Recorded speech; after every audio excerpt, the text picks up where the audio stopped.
Good afternoon and welcome to 5 Ways that you can help solve climate change. Today's program is co-produced by the City of West Palm Beach Office of Sustainability and the Citizens Climate Lobby Palm Beach Chapter. I'm Elaine Christian and I'm a Sustainability Program Coordinator with the City of West Palm Beach Office of Sustainability. Our main focus is conserving natural resources and reducing emissions within the City of West Palm Beach to ultimately create a healthy, ecologically sustainable, and resilient city for you. We're here to help you do the right thing, make a difference, and take care of our planet. We're striving to reach net zero 2050 by collaborating with you, our community residents, businesses, schools, and all city departments. This means reducing greenhouse gas emissions through less cars on the road, making our city more walkable, offsetting emissions by planting more trees, and so much more. I encourage you all to visit our webpage, WPB Green, and follow our social media pages, WPB Green, on Facebook, Instagram, and Twitter for more information on the various programs and free resources that we offer. We're so excited to be partnering with the Citizens Climate Lobby for today's program. Our speaker today is Andrew Marsh with the Palm Beach Chapter, and he's going to show us 5 ways that we can help solve climate change. I'm going to go ahead and hand it over. Andrew, please take it away. Thank you, Elaine, and thank you everyone who is able to join us today. I'm pretty excited about this. As you can see, my name is Andrew. I am the co-chair of the Palm Beaches chapter of Citizens Climate Lobby. So Citizens Climate Lobby actually has a bunch of different national chapters across the country and even some international chapters. We are a nonprofit organization, and as you can probably imply by the name, we are really a bunch of citizens who are trying to lobby for climate change solutions. And I'm really excited to get into this with you. I'm going to go ahead and share my screen. If any of you have questions during the presentation, please feel free to go ahead and ask them, either in the chat window. Zoom has a chat that you can use, that you can type in. And you also have the option of raising your hand. And if you do that, Elaine will be able to see that you raised your hand, and if you want to speak up and use your voice to ask a question instead of typing it, that's totally fine too. So let's get right into this. So this is part of the West Palm Beach Green Living Series. Thanks again to Elaine and Nicole for having us. Really excited to be here. All right, so I'm going to start off by talking about how is the climate changing? How is that affecting us here in Florida? How has that affected me personally in the past? And then I'm going to talk about what is Citizens Climate Lobby? Who are we? What do we do? What are we all about? And a big part of that is our solution to climate change. And we are focused on one particular solution that cuts across all sectors of the economy and all industries. So I'll give you some details about that later as well. And of course, you all came here for 5 ways that you can help solve climate change. So I'm going to give that to you as well. Then at the very end, we can have an additional discussion and additional Q&A for any questions you have about anything that I showed. So the problem is familiar to most of you at this point, and the axes are cut off a little at the bottom of this plot, but this shows the global temperature of the Earth from 1880 all the way up until this year, 2020, and the Earth is getting hotter. It's getting hotter in most places, in most countries. And this is a plot of surface temperature, but the ocean is also warming up significantly as well. 18 of the 19 hottest years have happened since 2001.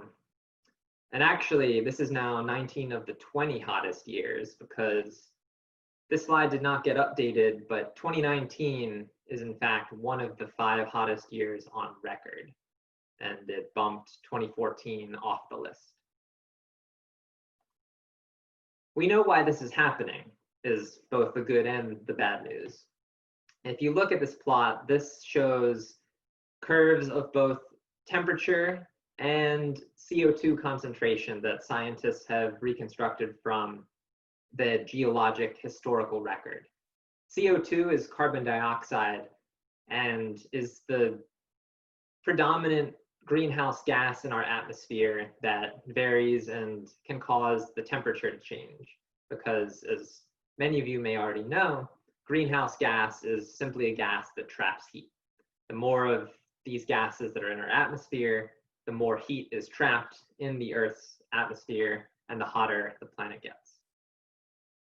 So these curves track each other really well. We know that the higher in the greenhouse gas concentration, the higher the temperature. So here's where we are last year, way higher than any point in, the recent geologic history. And this is due to human causes. We're emitting a lot of these greenhouse gases. So if we go out even further, and let's see if this visual works. Nope. But essentially, if this were a real PowerPoint program I was using, you would see this go off the charts. So we're already much higher in terms of greenhouse gases than we've been at any point in the last 800,000 years. And we're just on a track to go above and beyond. And that is not good news for people like us who like living on Earth and like a hospitable climate. And this has a lot of different effects. I'm just going to focus on a few of them. First one is wildfires. And it's been shown that the fire season in the western half of the US is about 100 days longer today than it was 50 years ago because of this increased heat, and also due to associated droughts and dry spells. I actually lived in California in a little town called Santa Cruz for 7 years. And one morning I woke up, got out of bed, went down to the grocery store. And as I was walking from my car into the grocery store, I saw this huge plume of smoke just shooting up into the air. And it was a fire happening on the hill above my house, essentially. Luckily, it was really far up the hill from my house. But it was frightening, and none of the huge wildfires that happen in California hit as close to home as this one did for me, because it was literally close to my home. That's not the only effect that climate change has. So we know that if you look all across the globe, floods and extreme rainfall events are happening 4 times more now than they were 40 years ago. And this is because warmer air can hold more moisture. And many of you are familiar with that from living in Florida. You get more humidity and more heat content that can, more water content that can be stored in hotter air. And this is something, again, that hit really close to home for me back in 2016. This is the town I grew up in, Ellicott City, and they were hit by a 1 in 1,000 year flood that absolutely destroyed the historic downtown neighborhood.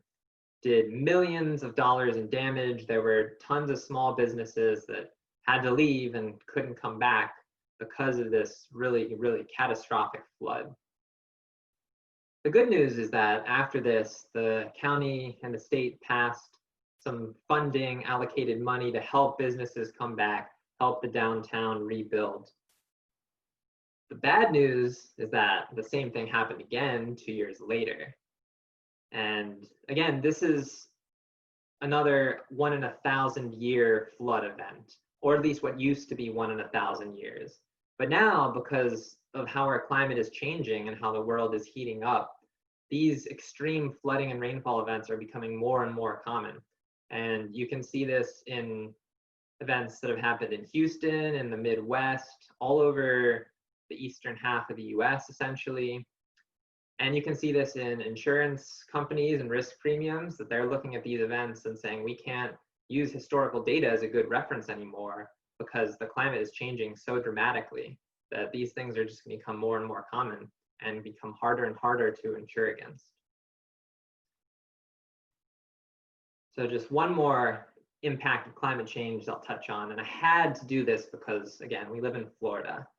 Hurricanes, everyone's favorite natural disaster down here. Keeping my fingers crossed for a really mellow season.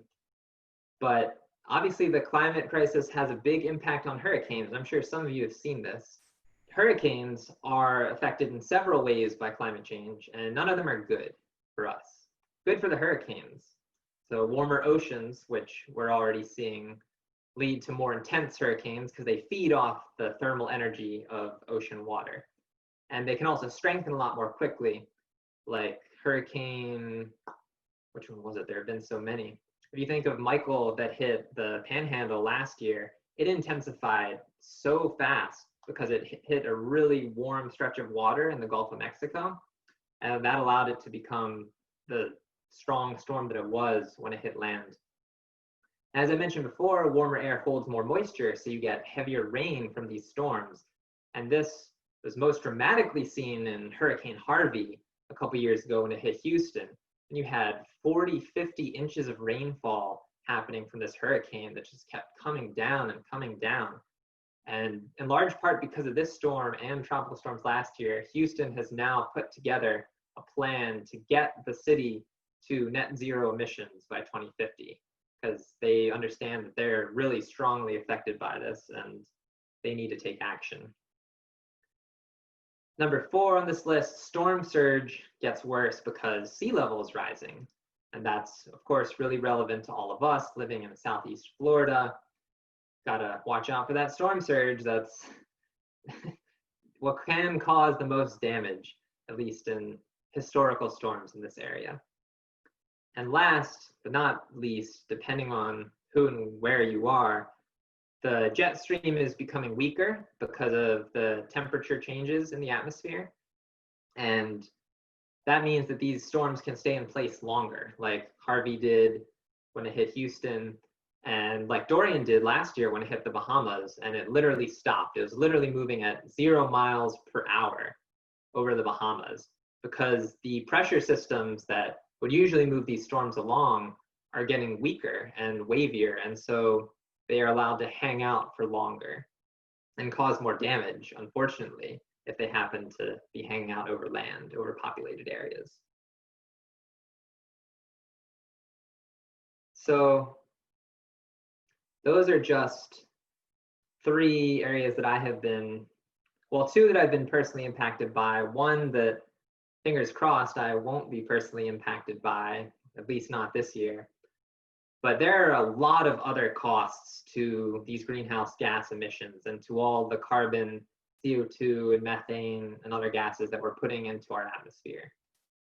And these include political instability, ocean acidification, and loss of coral reefs, which will affect us really strongly here in terms of tourism and fishing. Infrastructure loss, or having to strengthen existing infrastructure, which Miami and Fort Lauderdale are already having to do because the sea level is rising and their sewers can't handle it. They have to put up seawalls, they have to put in pumps. There's all this money that has to go into infrastructure improvements because of climate change. Ecosystem loss, which is already happening due to human land use changes, but climate change makes worse because animals, just like us, have their comfort zones, and when they start getting stressed by higher temperatures, heat, or in the ocean, more acidification, they can't necessarily just move away from these problems. So extinctions are going to increase as well. And that's why for the last 4 years, the IMF, International Monetary Fund, has called climate change the #1 threat to the global economy. Of course, if they had known about COVID, they would not have said that this year. But long after COVID has come and gone, climate change is still going to be around, and we're going to be stuck with the effects of emissions we've created for decades into the future. So that's the bad news. The good news is that while this is a huge problem and requires a lot of different solutions, I strongly believe that we can come up with those solutions. And in fact, that we already have most of what we need. humans have done incredible things over the past several thousand years that we've been on this planet. But even just looking at the last 60 years, we put people on the moon several times. We're on our way to going back there again. We created the internet, which is allowing me to speak to you and present this material, something that would not have even been possible 20 years ago. Despite what you might think of Elon Musk, because he's definitely crazy, Tesla has created some incredible cars. If you look at the technology that's inside these vehicles, it's amazing and at a cost that compares well to cars that are nowhere near the level of quality that you can get from electrification and automation and machine learning and AI. And last, because I work in the renewable energy industry and I focus on wind and solar, GE, General Electric, has built actually one version of the largest wind turbine ever in the world. And this picture in the bottom right here is one of the blades on this turbine. And that, to give you a sense of how big this thing is, that is one of 3 blades that are at the top of the tower. And then you have the whole base that's supporting these blades below that. So I believe it's, trying to think of the right number, it's around 800 feet tall, that whole turbine. And if you just look at the people in those photos, it's incredible the things that we're able to create as a species when we put our mind to it. And that's really what I want to encourage you all to do, is I want you to help us create and help us implement, because that's really the important piece of this, solutions to climate change. And I mentioned, action, implementation. That's really what I think our focus needs to be, because we have a lot of the solutions already. We know what they are. We just need to put them into practice. But great ideas never hurt anyone either. So we really need, as a collective, as a group, all of us to come together with these ideas, with these actions. And we need you to help us, even if it's in really small ways, which I'll mention later in the presentation. We really need everyone on board, because we all live on the same planet, whether we like it or not, whether we like each other or not, we're all in this together. And this, at least to me and many other people, is the single largest challenge that we're facing right now as human beings. So that's setting the scene for what we do as Citizens Climate Lobby. And I mentioned earlier that we are focused on one particular solution to climate change, and that is our carbon fee and dividend policy, which I'll get to later. But one of the things I really appreciate about this is that it gives volunteers and people who want to help CCL easy ways to help, because they are focused on one thing, what they believe is the most efficient way to stop climate change. And they don't, chase after this or chase after that, or see this shiny toy over here and go and try to grab it. No, for 10 years or so, they've been working on a specific plan, and they're sticking to it, while at the same time supporting other organizations and groups who are working on other plans and other initiatives that complement this.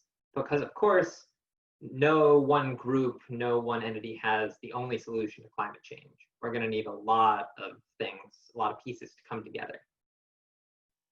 The one other thing I love about Citizens Climate Lobby is how relationship driven and love driven it is. It's really focused on listening to other people, particularly, leaders in our community, business leaders, members of Congress.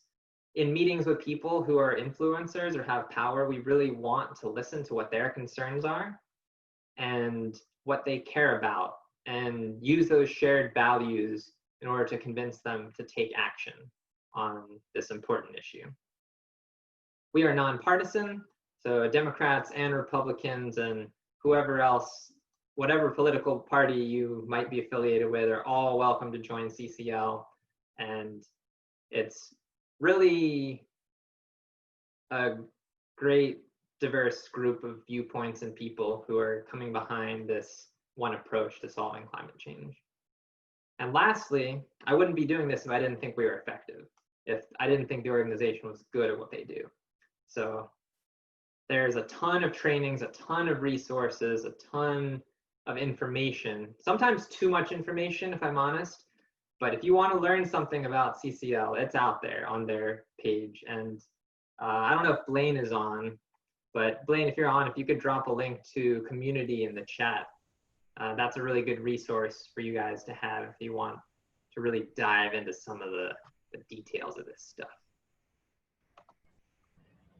So we use 5 levers of political will, which I won't really go into depth on, but this is just how we organize our chapters. And if we have enough people, we like to have different groups focusing on each of these, listening to the grassroots, listening to ordinary people like you and me, listening to grass tops, business leaders, community leaders, listening to and talking to the media, of course, developing and organizing chapters like ours, the Palm Beaches chapter, and lobbying Congress is, I'd say, a huge focus of ours and something we put a lot of time and energy into.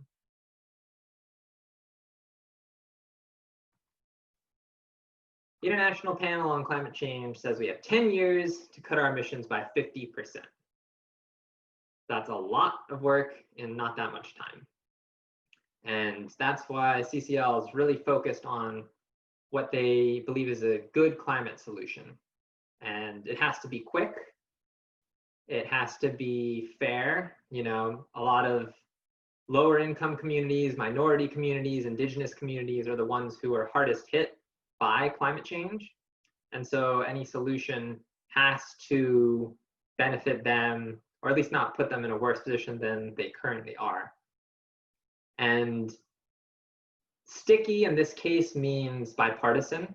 CCL really wants a climate solution at the national level that won't just be reversed by the next incoming Congress or the next incoming president. They want something that will stick around consistently and have support from both sides of the aisle. And again, this isn't the only approach. This is just CCL's approach. And there are many other ways and many other solutions out there. And of course, this solution has to be healthy for the planet and the economy. So what does our solution do? Our solution is called the Energy Innovation and Carbon Dividend Act. This is a bill that has been introduced previously in the Senate, though not in this session, and is currently in the House of Representatives with 82 co-sponsors. Now what this would do, I'll get to in a second, or how it's structured, I'll get to in a second, but what it would do is really important. So I want to start with that. So people and families are going to get paid. So 10 years from now, if you're a family of 4, you'll get paid $4,400 per year. You'll get a check in the mail from the government every month. And that's something that's really hard to say no to. Am I right? I enjoyed getting my coronavirus stimulus check. I don't know about the rest of you. Was it enough? No, but can't hurt to get some money. Healthier environment, really important. So today, we're losing hundreds of thousands of lives just in this country every year because of pollution, mostly from coal plants, which are extremely dirty, extremely polluting. They're the main reason that we have mercury warning labels on fish these days. They're just abysmal in terms of their environmental effects. And with this bill in the future, we can save about 300,000 lives over the next 10 years, in large part by reducing the amount of existing coal plants and getting rid of that pollution, but also through other sector-wide like transportation, air quality improvements, and things like that. And for any politician, this is gold. They love to hear this plan, this bill will create jobs, which is what this plan would actually do, what this bill would actually do. And all these numbers come from some really rigorous modeling studies done, one study done at Columbia University, another study done a few years ago, I believe by the Congressional Budget Office, but I'll have to check. And again, Blaine, if you're on, I think I saw you on the chat. If you could drop a link to the data sources page, that would be great, in case people want to see where the numbers are coming from. So that's what this would do. This bill would create jobs, it would reduce air pollution, it would save lives, and it would get families paid.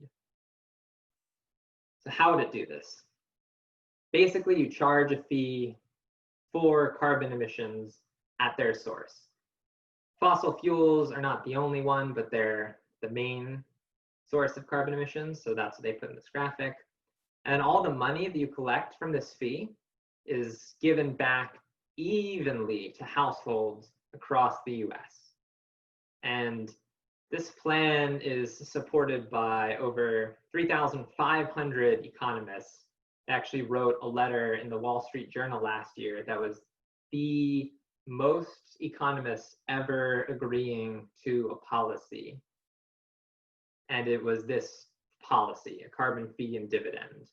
And that's because they believe it is the most efficient way from an economic standpoint to reduce greenhouse gas emissions, is put a price on it, make them pay emitters for emitting.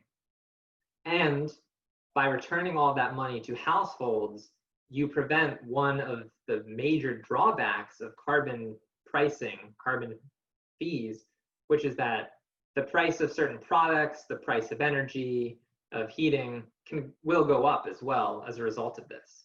So by returning that money to households, you give people enough money, and especially for lower income households, you give them more than enough money to overcome those increases in electricity and heating and energy rates. And this is backed up by the studies that have been done on this particular bill, the particular version of this policy. So are there any questions? I'll stop here for a second. Any questions about this bill, about the Energy Innovation Act specifically, or about a carbon fee and dividend policy more generally?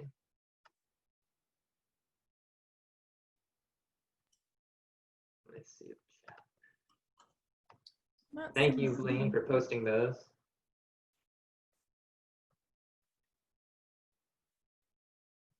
Well, sorry, Elaine, what was that? I was just mentioning, I don't see any questions yet.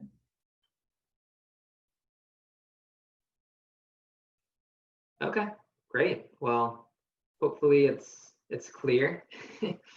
Hopefully I'm explaining it well, makes sense. And I'm happy to keep moving on. So as an organization that supports this bill, we're trying to get as many endorsements and as much support for it as possible. A carbon fee and dividend policy, in general terms, has been endorsed both by the International Panel on Climate Change and by, very relevant to us, the Southeast Florida Regional Climate Compact.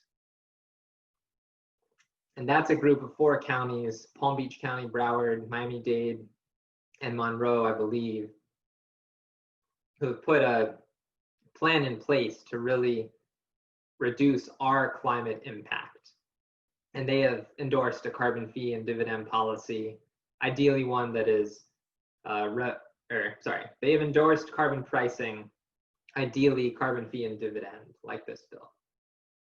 And we have, as I mentioned earlier, 82 co-sponsors in the House on this bill. Only 1 Republican, which is unfortunate, and we're really working to get more Republicans on this bill.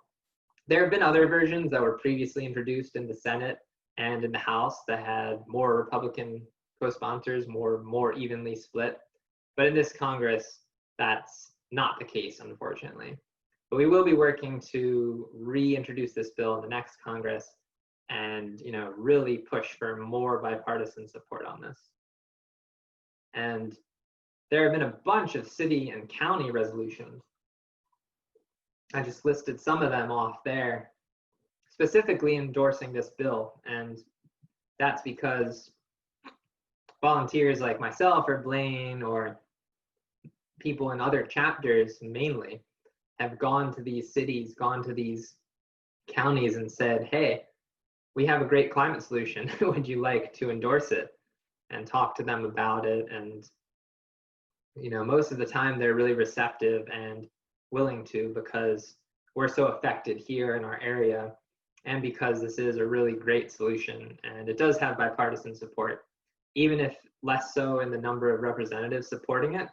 There are several Republican-only groups who we collaborate closely with that are really pushing hard for a carbon price. And their plans may differ slightly from what's in this bill, but the support is definitely there, and the interest is definitely there. And from an economic standpoint, it's very bipartisan. All economists everywhere love this. So that's the bill. This is us. This is our chapter. You can see my pretty face there on the left. This is Blaine next to me.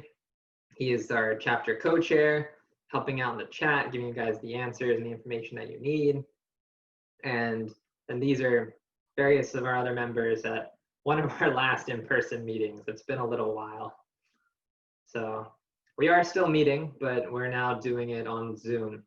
And happy to send that information out. I'll share our social media later so you can see how to get in touch with us or how to find out when our events are happening. So, solutions, something I know everyone wants to hear. What are 5 ways that you can help solve the climate crisis? And I wanted to make these as simple as possible. Number 1 solution is register to vote. And because we are living in a state with rapidly rising COVID cases, and there's a lot of uncertainty about, infection rates and how much it's spreading, you can also request a mail-in ballot. And Florida actually makes it really easy to vote by mail. You don't need to have like a specific justification or something silly like that. You can get a vote by mail ballot anytime you want for any election or even permanently. So I also posted a link here, cclusa.org/vote. You can do both of these things through our website. I partnered with TurboVote to help make this happen. And CCL, because we're bipartisan and we work with people on all sides of the political spectrum, we don't endorse specific candidates, but we do want people who care about the environment and care about climate change to get off their butts and go vote. Because just turning out, just being engaged in the political process is so huge. There are so many people, so many institutions who would prefer that you and I not be engaged in the political process and not be aware of what's going on. Because if we don't care or if we're not aware, then our politicians, our politics are not going to change. Our system is not going to change. And we need dramatic change, and we need it quickly. So no matter what part of the spectrum you're on, please vote, please show up, and please encourage your friends and family to do the same. This year and every year, even in non-presidential election years, because those are also important, believe it or not. So our second solution is to write letters. How quaint.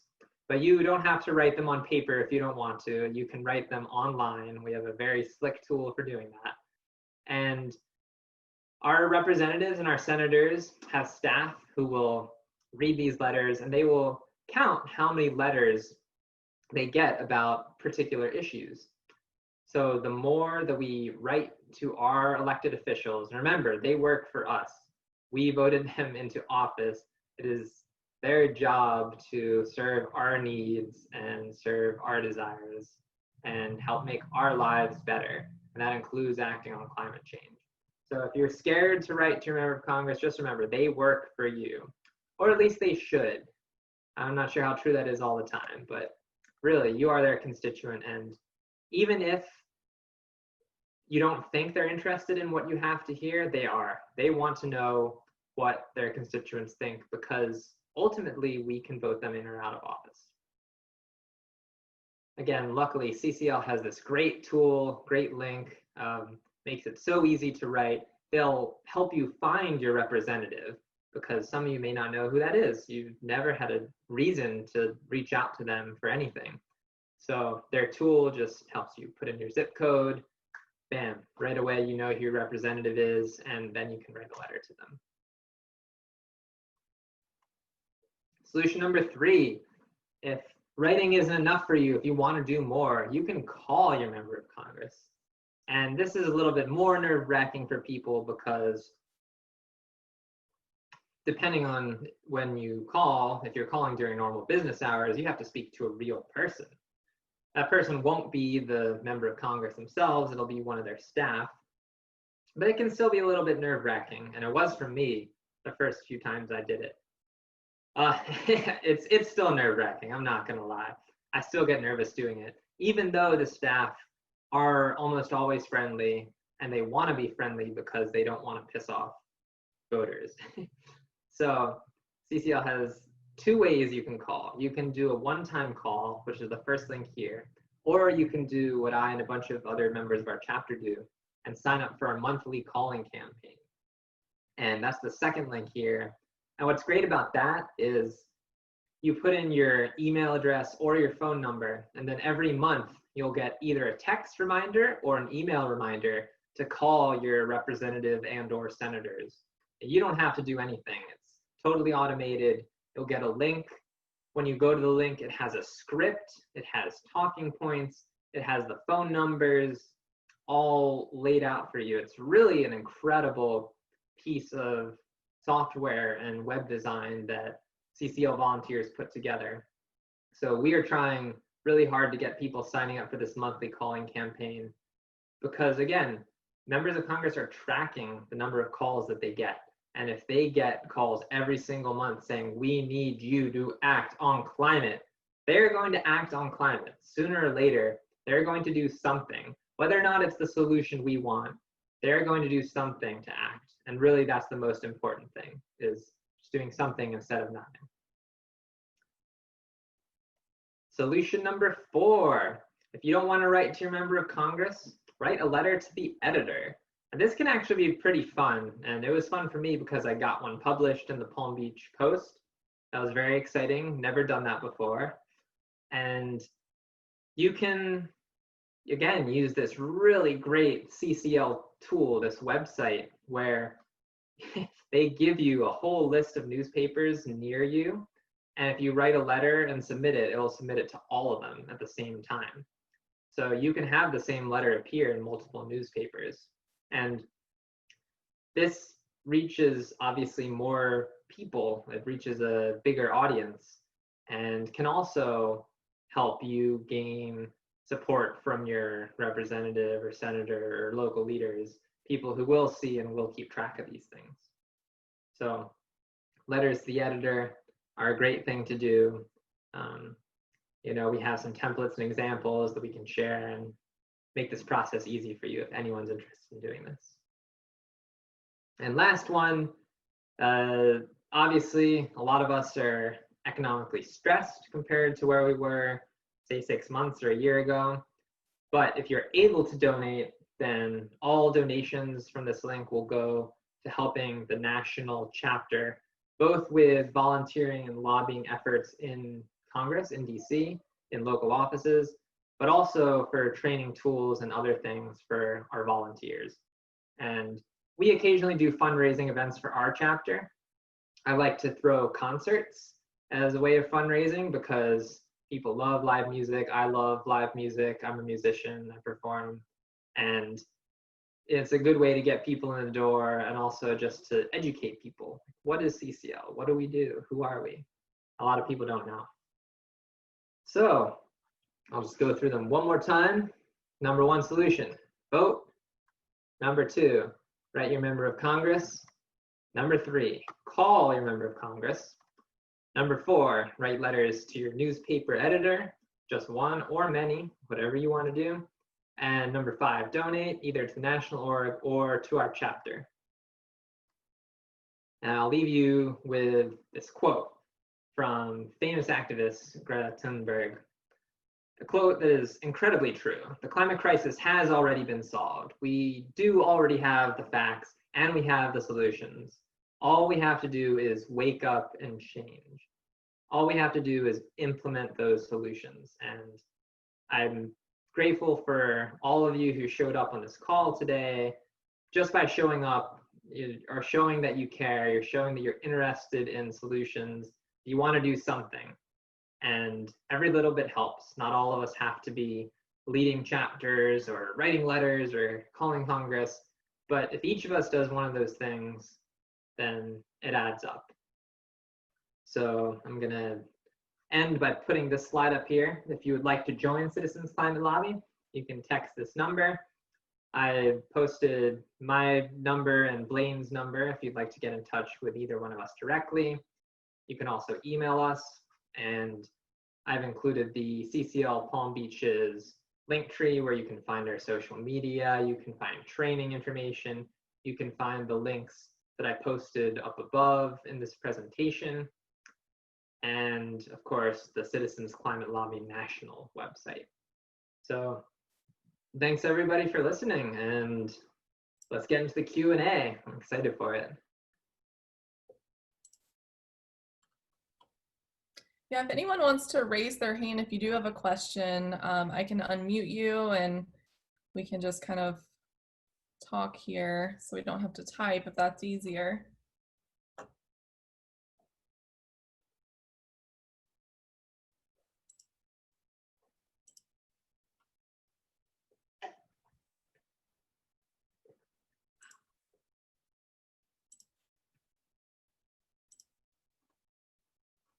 No questions. Oh, wait.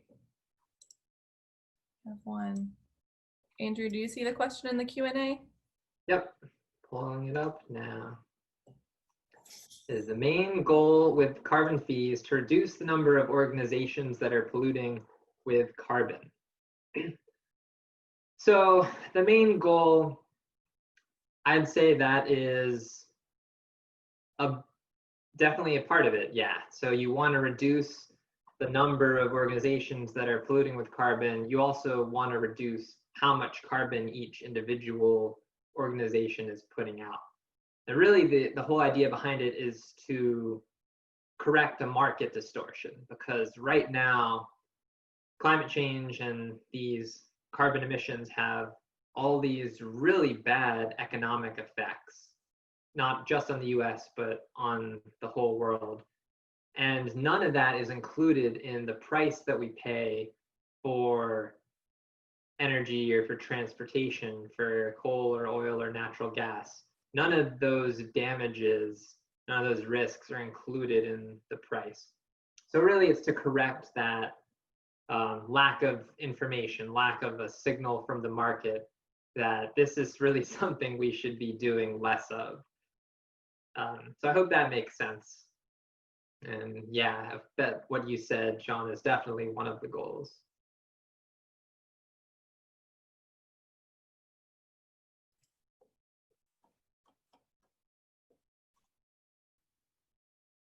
And I also want to just add to one of the points that Andrew mentioned, you know, definitely reaching out to your state and local representatives as well is just really important. Especially, I want to emphasize local, because we definitely, you know, in the city of West Palm Beach, we really love to hear from our residents and businesses, because we don't know what you guys are, how you feel, what you're thinking, what you want, without you reaching out and telling us. So that's definitely very important. Yeah, and we would actually love to get West Palm Beach, the city, to pass a resolution in support of this bill. So if that's something you could help with, or have any ideas on where to start, like who to contact that might be a good champion, then I'd love to talk to you more about that offline. Certainly, we definitely can.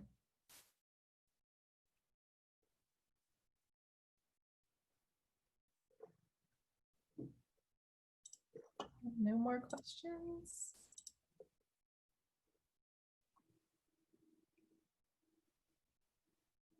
Let's see, yeah, Larissa, Michael, Trish, Unique, any of you have questions? Speak now or forever hold your peace. And feel free to raise your hand and actually speak if you want to. We can unmute you guys. And don't just have to type or talk via type. Also, while we're waiting for questions, I want to show you guys the back of this shirt, because I don't know if you've been able to read it, but this is the front.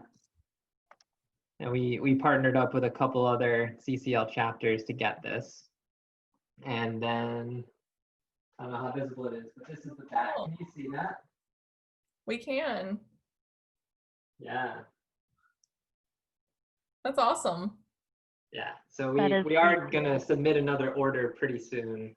So if any of you want a t-shirt, then reach out to us and we'll add your name to the list. And it looks like we have a question from Michael. CCL is a national organization, correct? Yes. They're actually international. So CCL actually has chapters in other countries. And let me go ahead and pull this up. So there's a really helpful link on the Citizens Climate Lobby community page where you can see how many chapters there are, how many supporters there are all across the country and all across the world. I just have to find it because, again, as I mentioned, there's so many resources on this page that's hard to find. Blaine, if you happen to know where the link is and post it in the chat, awesome. If not, then I'll keep digging. But yeah, there are chapters for almost every congressional district. And you know, our main focus has been on the House of Representatives recently, since the bill that we support is in the House. But we're also really starting to focus on the Senate as well. And I don't know if you guys know this, but there are actually bipartisan climate caucuses in both the Senate and the House. And CCL had a really big role in making those happen. So Marco Rubio is a part of Florida Senator Marco Rubio, for any of you who don't know, is part of the Florida contingent of the Bipartisan Climate Solutions Caucus in the Senate. And Brian Mast, who is my representative, Florida 18, is part of the House Climate Solutions Caucus. And it's great that they have these, you know, people are talking more about climate change. It's clearly an issue that people are looking for solutions to. And we're trying to be there for them and to tell them both about the Energy Innovation and Carbon Dividend Act and also other solutions as well. We had lobby meetings last week with Louis Frankel from Florida 21, West Palm Beach area, Brian Mast, Jupiter, Stewart Tequesta, Port St. Lucie area. I was on the lobby team for Rick Scott. We met with staffers from his office. So, you know, we're having conversations about climate and solutions to climate change with a lot of different offices and really just trying to push things along as quickly as we can. Okay, so Larissa asks, will the Green New Deal affect carbon tax CCL plans? So the Green New Deal at the moment it's really an aspirational document, right? It doesn't lay out specific policy implementations. And it's complementary to the CCL bill.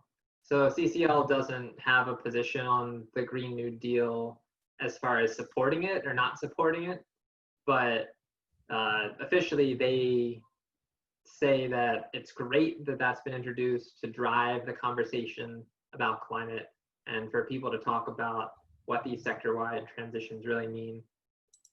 And there is no carbon pricing mentioned in the Green New Deal.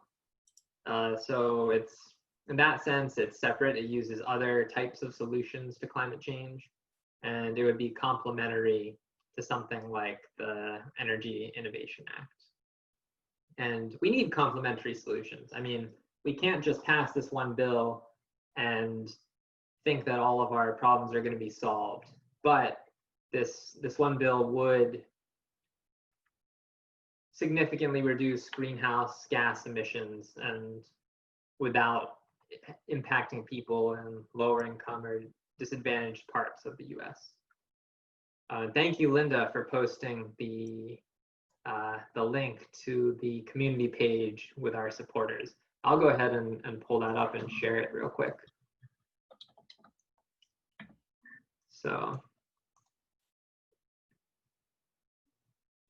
you can see there's been a lot of lobby meetings, a lot of media that we've published. So not just letters to the editors, but op-eds we'll submit sometimes, editorials, newspaper articles, TV and radio, just trying to get as famous as possible. We track how many times we call members of Congress. So if you call them through the CCL tool, it will automatically be tracked. Not in a like, oh, we're going to steal your data tracked way, but just like, okay, this representative got a call on climate change. Awesome. Like, we need more of those. And then worldwide, there's 190,000 supporters, almost 600 chapters. And the US is most of our supporters, 177,000 and 480 chapters. So you can see in Florida, we have 9,000 supporters, and they even break it down by district. So yeah, it is international, but I mean, clearly the focus is in the US. That's where most of our supporters and most of our chapters are, and where most of the action happens.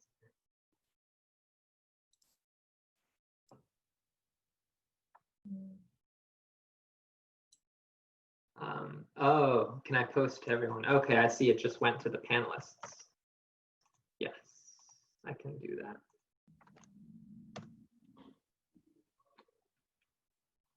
Make sure everything else has gone. Okay, all panelists and attendees. Sweet. And Blaine posted this link too, which is also helpful to visualize where CCL chapters are all over the world. And I think if we zoom in closely enough, we'll find ourselves.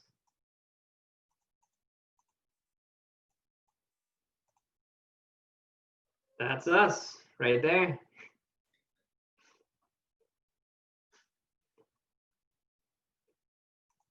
So any other questions before we wrap up 4 minutes from now? Andrew, Michael posted another question. This one I'm really curious about answering. It's in the Q&A box. How do you sway a climate change denier? Yeah, that's a great question. Climate change denier. I'd say it really depends, right? I mean, at this point in time, the vast majority of people in the US believe that climate change is real, that it's caused by humans, and that we need to act quickly to stop really catastrophic effects, all of which are true based on the science that we know. And for people who work in the fossil fuel industry, it's interesting because a lot of the fossil fuel companies are coming out, at least publicly, and saying, we support a price on carbon, we support greenhouse gas reductions, we are planning to transition to zero emissions one way or another. But I think the conversation has really changed in the last few years, and there's a lot fewer people, even in that industry, who are denying that climate change is a problem. And there will always be people who will just deny it outright. And the question of job transitions is a really important one, because a lot of people who are working at coal plants or who are working in the fossil fuel industry are going to lose those jobs or have to transition to new jobs. And it's really important that those people don't just get left behind during this transition. And we have, there are a few bills in Congress now and conversations happening about what's the best way to do that. How do we ensure a just transition for people in those industries? Because they've helped bring energy to all of us across the country, and they deserve to have good jobs that they can support their families with and continue to live their lives with. So this bill doesn't explicitly address that piece, but there are other bills that do, and I personally think, and CCL thinks, that we need to address that in at least some way. Job retraining programs, re-education, something has to be done.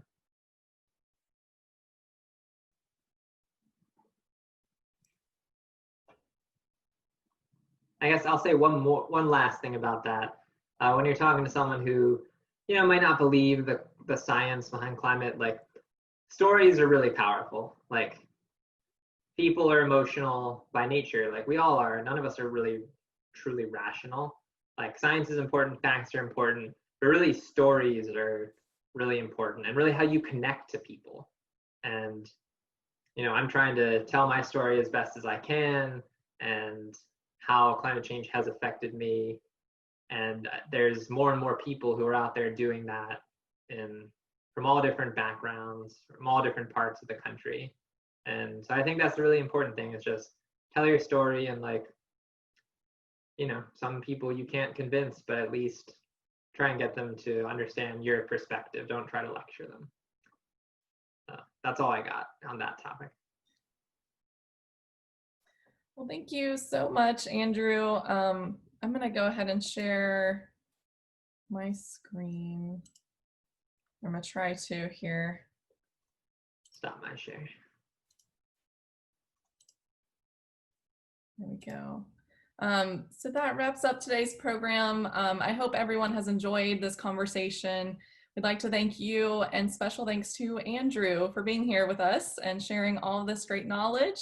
For more information about our guest as well as our programs, please visit the websites on your screen and follow us on social media.